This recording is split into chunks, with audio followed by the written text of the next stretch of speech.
नमस्कार। राजस्थान की लोक भाषाएं, तो देखते हैं कि आज हम क्या क्या कवर करने वाले हैं। सबसे पहले राजस्थानी भाषा का एक परिचय लेंगे, फिर उसके विकास क्रम और शैलियों को समझेंगे।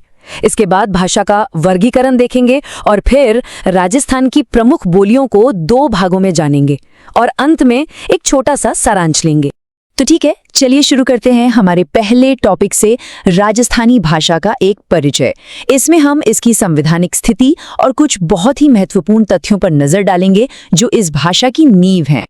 देखिए, राजस्थान में एक बहुत मशहूर कहावत है, 3 कोस पर पानी बदले, 7 कोस पर वाणी बदले। इसका सीधा सा मतलब ये है कि यहाँ थोड़ी थोड़ी दूर पर ही पानी का स्वाद बदल जाता है और लोगों की बोली भी बदल जाती है। और शायद इसीलिए यहाँ लगभग 72 से 73 तरह की बोलियां बोली जाती हैं।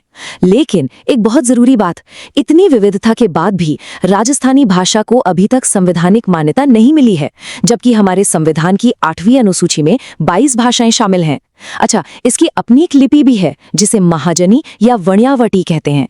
और जहां तक राजभाषा की बात है तो वो हिंदी है, जो भारोपीय परिवार की भाषा है। अब जरा इसकी रैंकिंग देखिए। दुनिया और भारत में पूरी दुनिया में बोलने वालों की संख्या के हिसाब से राजस्थानी भाषा 16वें स्थान पर आती है, और अगर हम भारत की बात करें तो यहाँ इसका 7वां स्थान है। तो ये सिर्फ नंबर नहीं है, ये बताते हैं कि ये भाषा कितनी ज्यादा बोली जाती है और इसका कितना महत्व है। अच्छा, अब कुछ बहुत जरूरी तारीखें हैं, इनको ध्यान से देखिएगा, ये अक्सर एग्जाम्स में आती हैं।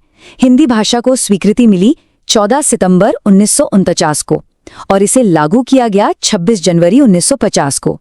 इसीलिए हम 14 सितंबर को हिंदी दिवस मनाते हैं। इसी तरह राजस्थानी भाषा दिवस मनाया जाता है 21 फरवरी को। और एक और तारीख याद रखनी है, 10 जनवरी, जो कि विश्व हिंदी दिवस है। चलिए, अब हम अपने अगले सेक्शन की तरफ बढ़ते हैं। इसमें हम देखेंगे कि राजस्थानी भाषा का विकास कैसे हुआ, इसकी उत्पत्ति कहाँ से हुई, इसके अलग अलग चरण कौन से थे और इसकी साहित्यिक शैलियाँ कौन कौन सी हैं। किसी भी भाषा की उत्पत्ति, मतलब वो कहाँ से आई, इसको लेकर विद्वानों में अलग अलग मत होते हैं। राजस्थानी के साथ भी ऐसा ही है। यहाँ एक शब्द आएगा, अपभ्रंश। इसका मतलब है वो भाषाएं जो मध्यकाल में बोली जाती थीं और जिनसे आज की भाषाएं बनी हैं। तो पहला मत है मोतीलाल मेनारिया और के.एम. मुंशी का, जो मानते हैं कि इसकी उत्पत्ति गुर्जरी अपभ्रंश से हुई है। दूसरा मत है महावीर प्रसाद शर्मा और एल.पी. टेसिटोरी का, जो इसे शौरसैनी अपभ्रंश से निकला हुआ मानते हैं। फिर सुनीति चटर्जी का मानना है कि ये सौराष्ट्री अपभ्रंश से आई है। और आखिर में जॉर्ज गियर्सन और पुरुषोत्तम मेनारिया इसे नागर अपभ्रंश से जोड़ते हैं। देखिए, कोई भी भाषा एक दिन में नहीं बनती, वो समय के साथ विकसित होती है। राजस्थानी भाषा के विकास को हम 4 चरणों में देख सकते हैं।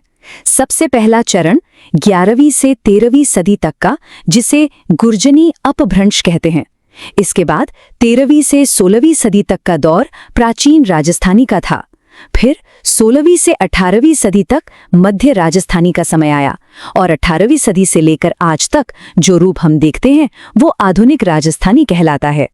अब आते हैं राजस्थानी साहित्य की 2 सबसे महत्वपूर्ण शैलियों पर, डिंगल और पिंगल। ये बहुत जरूरी टॉपिक है। चलिए दोनों में अंतर देखते हैं। डिंगल शैली पश्चिमी राजस्थानी है, जबकि पिंगल पूर्वी राजस्थानी। डिंगल की उत्पत्ति गुर्जरी अपभ्रंश से मानी जाती है और पिंगल की शौरसेनी अपभ्रंश से। डिंगल का साहित्य ज्यादातर चारण कवियों ने लिखा और पिंगल का भाटों ने। डिंगल में आपको वीर रस के गीत मिलेंगे तो पिंगल में छंद या पद। डिंगल में मारवाड़ी का मिश्रण है तो पिंगल में ब्रज भाषा का। और ग्रंथों की बात करें तो डिंगल का बेहतरीन उदाहरण है वैली किशन रुक्मणी और पिंगल का पृथ्वीराज रासो। चलिए अब आते हैं अपने तीसरे भाग पर, जो है भाषा का वर्गीकरण। यहाँ हम ये देखेंगे कि समय समय पर विद्वानों ने राजस्थानी भाषा को क्या क्या नाम दिए हैं और इसका विभाजन कैसे किया। एक ही भाषा के कई नाम हैं, चलिए देखते हैं किसने क्या कहा।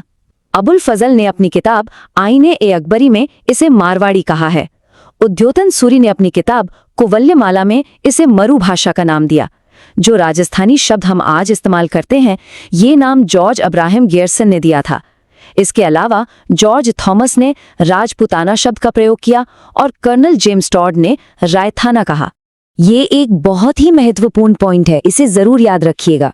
राजस्थानी बोलियों का सबसे पहला वैज्ञानिक विभाजन यानी scientific classification George Abraham Gierson ने किया था और उन्होंने ये अपनी किताब लिंग्विस्टिक सर्वे ऑफ इंडिया में किया, जो 1912 में आई थी। तो चलिए अब राजस्थान की प्रमुख बोलियों को एक एक करके समझते हैं। इसे हम 2 भागों में देखेंगे। पहले भाग में हम बात करेंगे मारवाड़ी और ढूंढाड़ी की।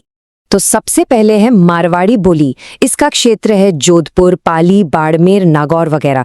इसकी सबसे बड़ी विशेषता ये है कि ये क्षेत्रफल की दृष्टि से राजस्थान की सबसे बड़ी बोली है। शिल्पगत विशेषता की बात करें तो इसमें छंद और मांड गायकी प्रमुख है। इसका एक बहुत प्रसिद्ध ग्रंथ है राजिया रास सोरठा, जिसे कृपाराम ने लिखा था। और इसकी कई उपबोलियां भी हैं, जैसे नाडिया, थली, गोडवाड़ी और शेखावाटी। एक और बहुत ही रोचक बात मारवाड़ी बोली के बारे में, अमेरिका के व्हाइट हाउस में मारवाड़ी बोली को एक विदेशी भाषा का दर्जा दिया गया है। ये अपने आप में बहुत बड़ी बात है। अब बात करते हैं दूसरी प्रमुख बोली की, ढूंढाड़ी बोली। इसका क्षेत्र है जयपुर, किशनगढ़, अजमेर, दौसा और टोंक। इसकी विशेषता ये है कि यह जनसंख्या की दृष्टि से सबसे बड़ी बोली है। इसका एक और नाम है झाड़शाही बोली। संत दादू दयाल का पूरा साहित्य इसी बोली में लिखा गया है और इसकी उपबोलियों में तोरावाटी, राजावाटी, नागरचोल और हड़ौती प्रमुख हैं। चलिए अब हम प्रमुख बोलियों के दूसरे भाग की तरफ चलते हैं। इसमें हम मेवाती, मालवी और दक्षिणी राजस्थानी को कवर करेंगे। तीसरी बोली है मेवाती। जैसा कि नाम से ही जाहिर है, ये मेवात क्षेत्र यानी अलवर भरतपुर में बोली जाती है। इसकी सबसे खास बात यह है कि ये पश्चिमी हिंदी और राजस्थानी के बीच एक सेतु, एक पुल का काम करती है। इस पर ब्रज भाषा का गहरा प्रभाव है।